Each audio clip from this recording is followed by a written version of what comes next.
So welcome to Voices in Health and Wellness. This is a podcast where we bring together practitioners, founders and clinic owners across different disciplines to talk honestly about the work, the challenges and the realities of caring for patients in today's healthcare landscape.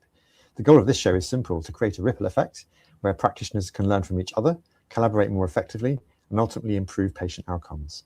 Today I'm joined by Natalia Manzano. Natalia is a licensed mental health counsellor, certified clinical hypnotherapist and the founder of House of Unashamed, where she works with women to break cycles of self-doubt, heal shame patterns, and rebuild confidence through a blend of clinical therapy, subconscious work, and empowerment coaching. So with that, I'd like to welcome you to the show, Natalia, and thank you very much for joining us today. Thank you so much for having me here. I'm really excited to have this conversation. So maybe we could start at the top and maybe talk a little bit about your journey, how you've ended up doing what you do will be really interesting, I think, for everybody that's listening. Sure. Thank you for asking. This is actually my favorite part, is the journey. And it actually started at the age of 15 when I first entered a therapeutic relationship with my own counselor. And in that 8-month journey, I recognized that I really wanted to do what she did. And there was just something about being able to talk to someone that made me feel so comfortable with the issues that I brought into that room, that inspired me to find a way of paying that forward in some shape, way or form in the future. And unfortunately, as life goes, there was a couple of hiccups. I had a child at 19. I wasn't sure if I wanted to continue the pursuit of higher education because being a single mom was really difficult.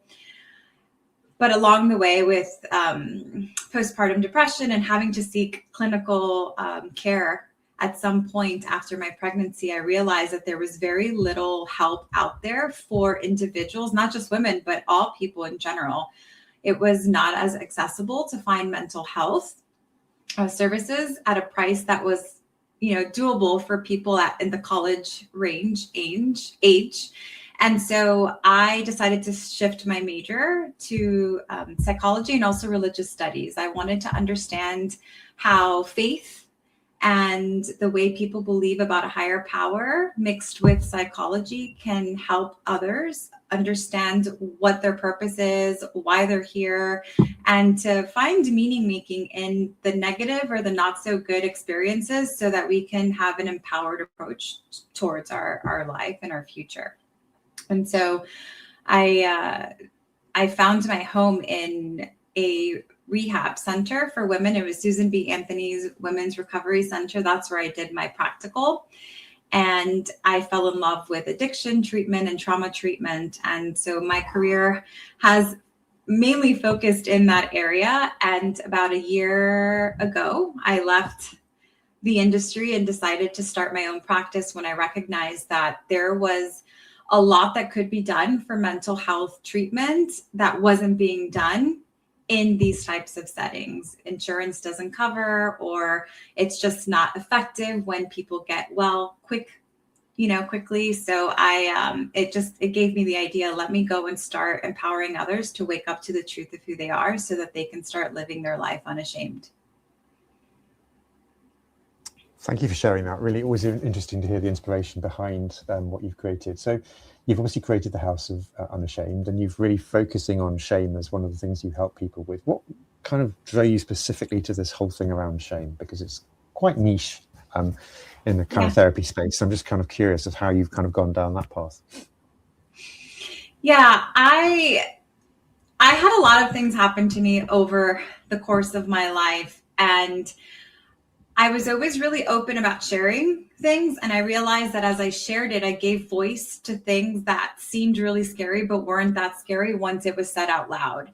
And in my own one-on-one sessions throughout my years of working in treatment, I would self-disclose, appropriately about a certain situation that was extremely traumatic in my life, but how I was able to overcome it. And in just naming this shameful experience, the client in front of me felt almost like unburdened and safe enough to say, hey, like, wow, if you're sitting here in front of me and you're okay and you're sober and you're here talking about it in a way that's not scary or it's not shameful, then maybe I can too. And something that I recognized is that it is not our fault, the things that happen to us. And so we shouldn't live with this state of shame, embarrassed about our history, the things we've done, the things that were done to us, if those were stuff that we had absolutely no control over. So wanting to change the narrative around how we look at our trauma story, to me, seemed like the only way through empowering ourselves to really live a life like aligned with our purpose and what we came here to do. So could you perhaps talk about how hypnotherapy and subconscious work fit alongside traditional mental health in your model? Oh my gosh, yes, this is what I'm most passionate about. Before I answer that, I kind of want to go back just a little bit to share the moment that had like that aha moment where I was like, okay, this is what's missing in mental health treatment. I was a chronic relapser. I would do really well in my life, and then I would sabotage. I would either use substances or go back to my behavioral or process addictions. And there was this, like, if things were going good, it was almost always guaranteed that I was going to sabotage. And in 2023, I was at my lowest point. I had just barely made a year of sobriety again after my last relapse. And I was gifted by my employer a 500-hour course of hypnotherapy. And in those 10 months as a student, we were also the guinea pigs for the other students. And so I had a lot of childhood regressions, a lot of parts work done within hypnosis. And I started noticing these shifts in my life. I was no longer craving to wreck my life in the way that I always had. Things would go good, and it's like incrementally I build tolerance to the distress of things going well in my life. And I was able to successfully sustain sobriety. Actually, currently, right? Like there has been no relapses. I've given up even like the small nicotine, for example, that is seen as like an okay thing to use. I've been able to overcome a lot of these things that have hindered my progress. And also recognizing that in doing the subconscious work, we're going directly to the core of why we believe the things that we believe. So we can shift from the subconscious perspective. We're raising, the likelihood that we're not going to repeat certain patterns because it's shifting now from that subconscious place. And something that I've always believed is that the subconscious is like that smoke alarm that we forget to change the battery out on. It's always beeping in the background, right? And we know we have to change it, but we don't want to go get the stepladder. And eventually we just don't hear it anymore because it's happening so frequently that it's no longer a threat. Our mind isn't conscious to it. And with subconscious work or hypnotherapy, we're able to dig into what's beeping in the background in order to kind of like replace the battery so that it's functioning well enough and it's no longer beeping or driving the bus to our self-sabotage. And so in the way that I work, it's how can we identify the core wounds that shape the beliefs that are driving your life? And then when there is safety and stability, we go into those places so that we can shift it from whatever age that is and recreate the narrative in a way that is beneficial to whatever the goal is that the client came in wanting to work on. Thank you. Really, really helpful. So for clinicians listening, where do you see hypnotherapy adding something that perhaps talk therapy alone sometimes can't help? So I see talking as, just we're going around in circles. We're very much in our head. We can intellectually get something, but hypnotherapy allows us to do something about it. And so in essence, walking the talk as opposed to just talking about it. I do get a lot of clients that will say, oh, I'm super self-aware. I know why I sabotage. Okay, then why are we still sabotaging? If you really do have the awareness and you recognize what you are doing, then why do we keep falling into that pattern? And so with hypnotherapy, what I recognize is that we are giving a voice to the actual issue that the client might not necessarily, yes, intellectually they can see it, but can they embody it? Can they integrate it? And can they move forward in now a way that is productive to not self-sabotaging anymore? Thank you. And you've been doing this work for a little while now. So what are you noticing in terms of client expectations? What are clients expecting from you when they turn up compared to perhaps a few years ago when you were starting out? What I notice the most now is they want a quick fix. I want to feel better. Tell me what's wrong with me. How can I stop, vaping? How can I stop going out with the same types of guys? How, because there are like these validation addiction is a very big thing that we're seeing currently. And so a lot of clients come with that idea. Okay, how can I stop going out with those toxic guys and find the right person? Well, first, let's find out why you're even attracted to those toxic people. And so there's no wanting to do the deeper work. They want to bypass straight to the feeling better.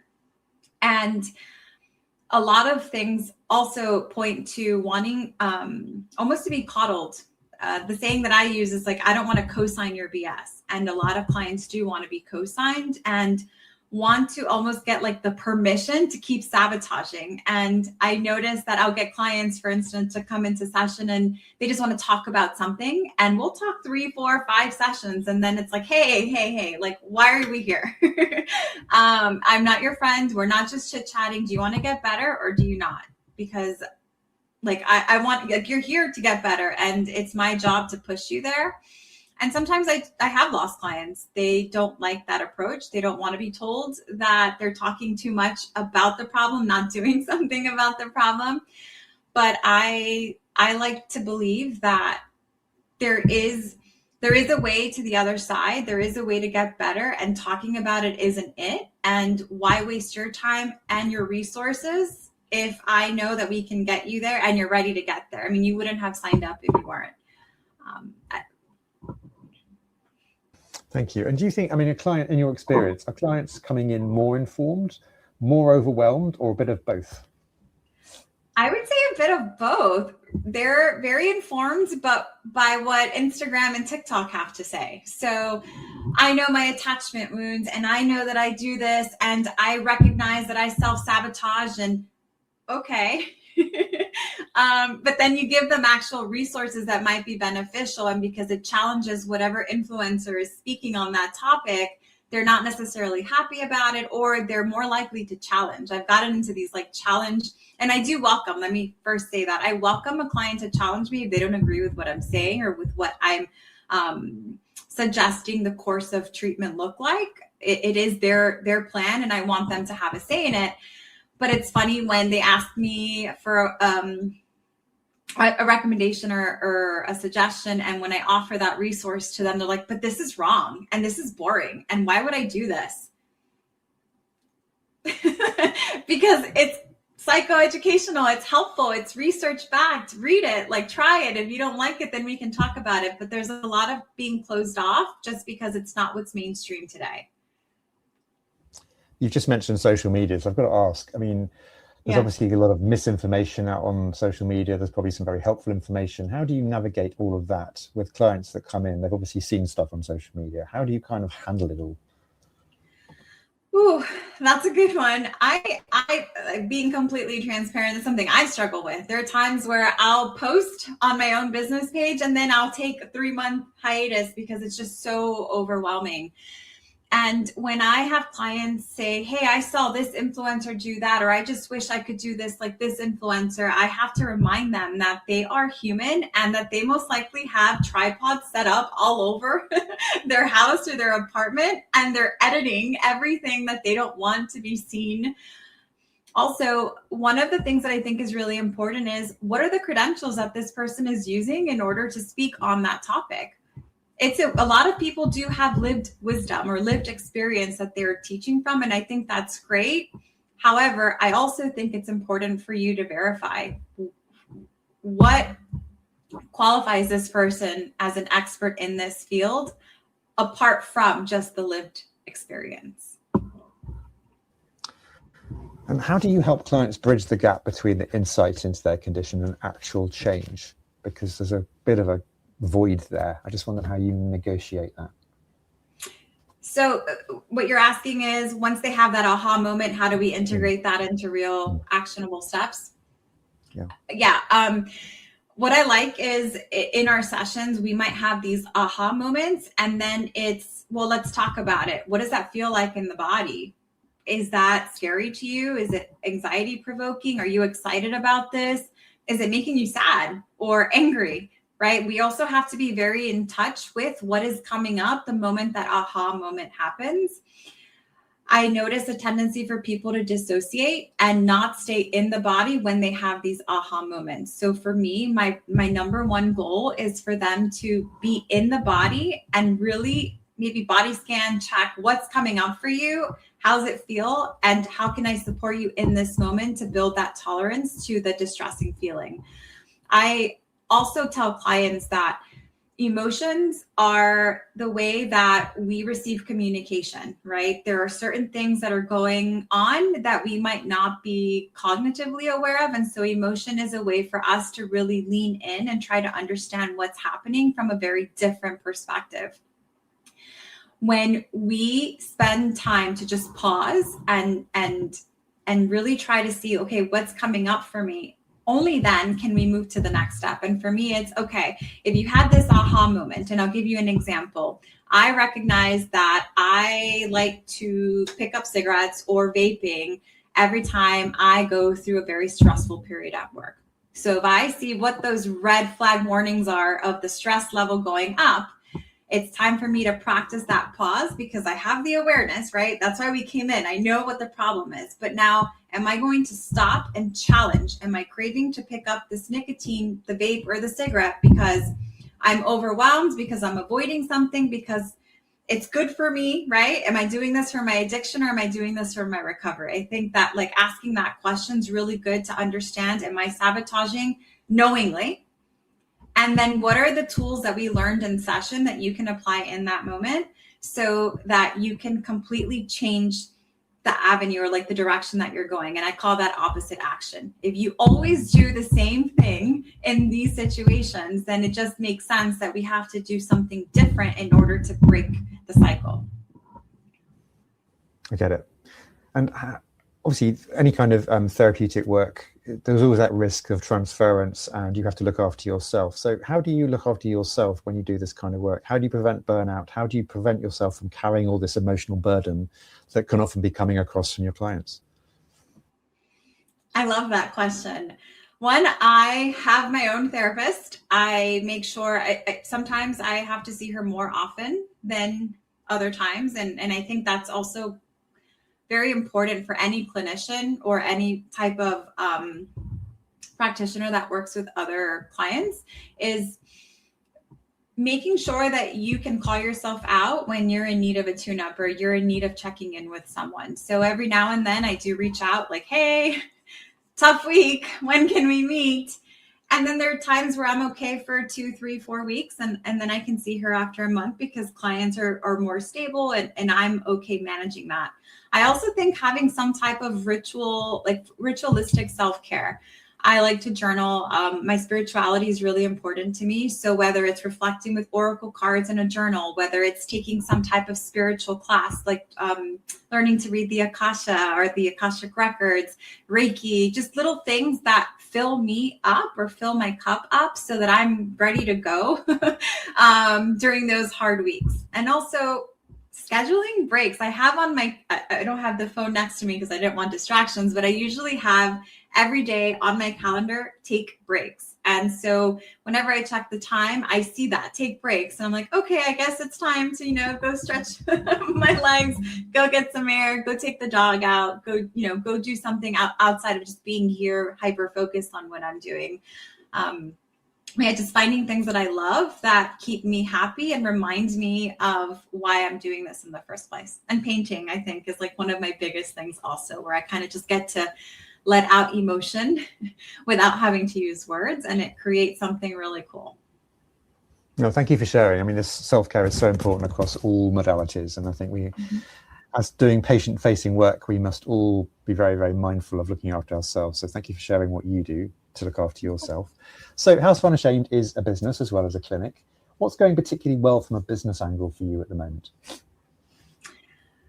I say that there's what's going particularly well is that it's seeing a lot of clients, and we're helping transform a lot of client lives. It's just me, so there's only so much that I can do. And to be completely honest, I think the number one thing that's going well is that I'm able to carry it by taking these self-care breaks, to be completely honest. I'm not really sure. I think I've structured or built a foundation with my EHR system, with my scheduling platform. I'm doing everything that I can to make signing up, appointment setting, follow up, sending homework, reviewing homework, things of that nature super easy, so that there is not too much work that has to go through in that sign up or in between process. Brilliant. And on the other side of the coin, are there any particular challenges or bottlenecks that you feel most impact you at the moment? Or is there anything you've recently had to overcome in order to do the work that you do? I would say the most challenging part is working remotely can be very isolating. And that is something that we all have to be very honest with ourselves. Yes, it's great to work from home and have this freedom. And it's also a very lonely experience. And if that goes unchecked, then mental health can struggle, and then business, of course, can decline. Another issue that I notice, and it's not just me, it's other practitioners that I talk to, is the whole social media marketing. A lot of us just want to do what we do. We're really good at what we do, and we don't want to have to compete with a bunch of other, whether it's influencers or experts that know what's right, when that's not what we studied. They don't teach us how to market in grad school. And I would say that has been really challenging, overcoming that fear of visibility without even, and also not knowing, right, like how to edit a video or how to show up with these cool aesthetics online, when is that really what's important, right? So I would say that that's an issue, because right now, how do we find people that we want to work with their online presence? And so it's something that I am currently trying to navigate and seeing if I can figure out a back to basics, like in-person way of just putting myself out in the community and really mingling with people in person, and hopefully transferring that to my online practice. Thank you. Are there any particular time drains that you have at the moment? Obviously, you're doing an awful lot. You have the whole business side of things to run. You're doing the clinical work. Is there anything that takes more time than you would otherwise like? Maybe it's something you've already said, but I'm just curious to know what sucks up time from your calendar and jeopardizes your rest breaks that you have programmed in. I would say it doesn't happen as often anymore, but what was jeopardizing that was just my lack of boundary, or my, not lack of boundaries, but weak boundary setting. So as I learn, right, because working from home was very different for me, apart from being like in a rehab setting where I could just close my door and give office hours. It's setting the boundaries and following them and not feeling guilty or bad about not responding to an email right away, or just that urgency feeling of having to do so much all at once. And it's something that I am currently like really working on, because I am human, and there are times where I go back into my default mode where I want to answer and I want to do everything all at once. And what I recognize is that if I do that, then I'm no good in session, or I'm not good for my family. Obviously, always having more clients and work is really, really handy. But if you had a sudden surge of demand, I don't know, in a week's time, and your demand doubled, what would take the strain? Hopefully not you. What would take the strain? Oof. That's a good question. I'm not really sure. I think the first thing would be me being completely honest with myself. How much can I hold right now? And am I going to have to refer out? And I think that's something a lot of, speaking for myself, let me not put words in other people's mouth, but ego comes into play. Like, I can't be seen as I can't take it, or I'm not good enough, or I'm not capable. recognizing that I'm human and that I have limits is really important. And so if I do have to refer out, then that's what I would do. And I do have a network of other clinicians that I truly admire and have worked alongside with over the years that I do refer out to. And we do that to each other. So I think it helps take that weight off in case something like that were to happen. Have you ever thought about group work and how that might work for what you do, or whether it's just something you always want to do one-to-one, or even digital support? Because we are in these times. I just wonder what your thoughts were on those two kind of methods of reaching people. Yeah, I actually love group work. In person, when I worked in treatment centers, that was my thing. I loved facilitating groups. I love teaching. I love being in the energy of all of these clients and how we can mirror things to each other without even recognizing it. And so as the facilitator, I can see these things happening in real time and use it or leverage it as a way of shifting perspective more quickly. And funny that you should ask. It's actually something that I've been brainstorming, creating. And what I've done it a few times already. I call it Girls' Night In, and it could be a night or an evening or even an afternoon, but that's just what I have right now. But what I see here is inviting women to come and discuss a certain topic, whether it's validation seeking, whether it's abandonment wounds, attachment issues, just any type of common topic or common thread that I see amongst my clients, I bring forward into this group setting. And because I do enjoy using tools that bring out subconscious or unconscious themes, I do bring oracle cards, or I might even use the Akashic Records as a way of making it fun. It's here we are talking about something very serious, but then let's use these tools as a way of bridging the gap. How can we shift perspective from being in it to being over it? And I explain that using these cards in group, it's almost as if, this might be the worst example ever, but it's the only one I can think of, like mice in a little maze. And being the researcher on top, you know where the mice are going and you know where the dead ends are.